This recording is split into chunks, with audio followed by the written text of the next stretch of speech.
Hello, Ashley and Terry here. Today we are going to show you how to use and set up your MyFitnessPal account. Now there are a few options when you look at your MyFitnessPal.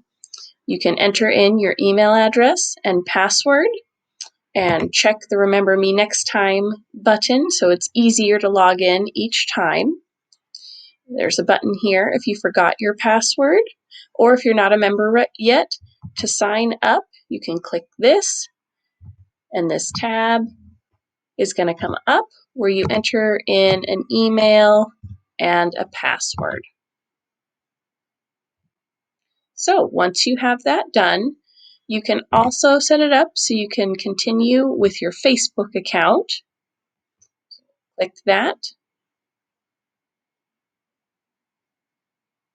And it's processing. There we go. So here is going to be your home screen for your MyFitnessPal.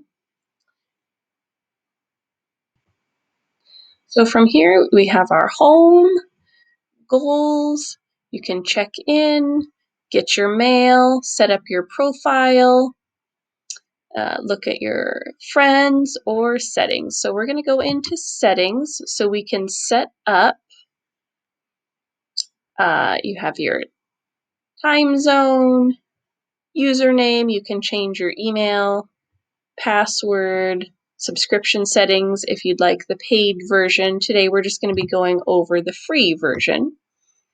And then here we're going to go into change units and how you like to measure weight, height, distance. We're going to be doing everything in calories and how you like to measure your water. If you're doing just a cup of water, which is about 8 ounces, or if you're going strictly by ounces or milliliters. And then you click Save Changes. And you can go back into your settings at any time to change the units. There's diary settings here. So your nutrients tracked. I'm going to go carbohydrates, fat, protein, sodium, and sugar. And to click those, you click the little down arrow if you'd like to change any of those. But for what we're looking for percentages, we really want to make sure carbohydrates, fat, and protein is what we're looking at. You can also go in to make it easier for you and change your language. Now we're going to go into the food.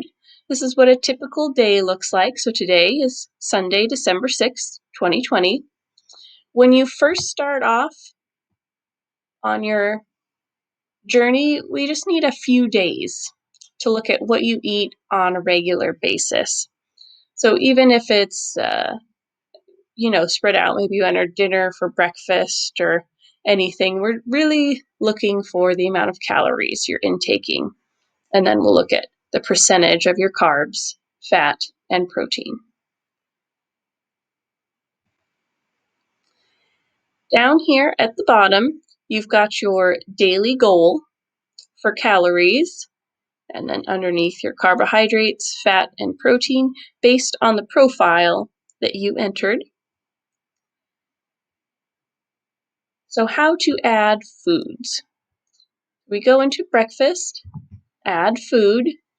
This is on the computer, but on the app, there's also a button for you to scan the barcode of a food item that you have, or you can search for food by name. You can add your favorites. So once you've added in something for breakfast, it's going to save your top 20. So maybe we have for breakfast 2 eggs. So we'll type in eggs and hit the search button. Now what pops up here are a bunch of options. Look at that, all those options. So that can be a little difficult to see. What I'm going to show you is this green check mark here. That green check mark means that MyFitnessPal has looked it over and agreed. And an egg, yep, a large egg. Click it, and there's how many servings. So if we had 2 for breakfast, we can change that to 2 servings of a large egg. Or if you get medium eggs, extra large, in ounces, pounds, if you're measuring it that way. But the easiest way for eggs is to keep it at the 1 large. And you can just check nutritional information if you're looking for what should I have for breakfast, so you can click nutritional information, or if you already ate it, add food to diary. And there we go. Have your own recipes for lunch, dinner, snack, or breakfast, or if you found a recipe online, there are ways to add those in and put them into your lunch, dinner, snack, or breakfast. We'll go up here to the recipes. So you can paste the URL of a recipe that you found and import a recipe if you're going right from a recipe online.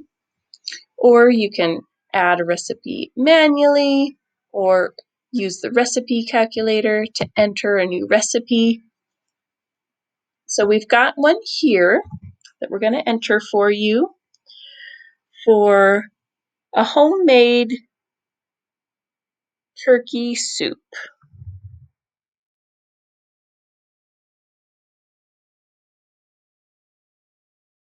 You want to put in the number of servings. So looking over this recipe for the amount of turkey in here, I'm going to estimate that it's about 5 servings.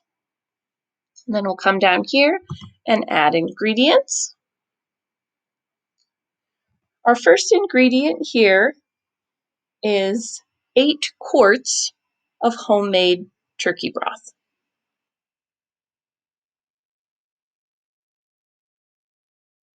And sometimes when you type these things in, it takes a little bit of looking around to find one that you think matches you. Here we have one that pops up, homemade turkey broth, so we'll click that. And then how much? So if we're going by 8 quarts, we'll put in 1 cup, and 8 quarts is going to be, they're about 32 cups.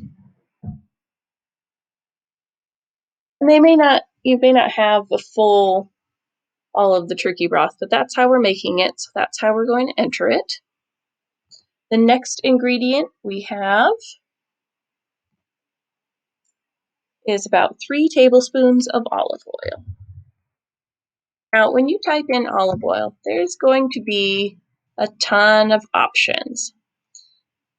You can choose the most generic, or you can either scan the barcode or look for the exact brand of olive oil or extra virgin olive oil, whatever it is that you're using. How much? It's already 1 tablespoon, so we'll just go over here and change it to 3. Add that. And we will continue on down the list. My finger's right on the keyboard. Yellow onions. We've got 3.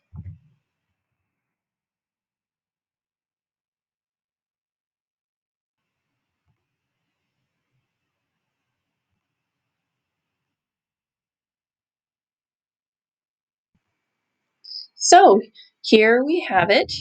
I've entered in all of the ingredients, and we have our totals, and then broken down per serving. So each serving of this is 869 calories. So if we want to break that up a little bit more, you can switch the amount of servings as well. So maybe having a little bit less, do 6 servings, still 725 calories. Let's try 8, 543. And in this, we get 48 carbohydrates, 14 fat, and 69 protein. Our sodium here is quite a bit higher. The most sodium seems to come from this chicken flavor bouillon. So when you're looking at recipes and you're able to break down by the ingredients, you can really look and see if you need to make any changes, or especially to the amount of servings. So then we are going to go down here. Would you like to submit this recipe to the MyFitnessPal database? I usually say no, but you could definitely say yes if you'd like. If you're putting in a recipe that you're going to change, you can clear the recipe, or you can save the recipe and change later at any time. Now that we have our homemade turkey soup recipe that's been saved, we can go back to our food diary. Maybe we have it for lunch, so we add food, go into our recipes, check your homemade turkey soup, and 1 serving, and add it to our food diary.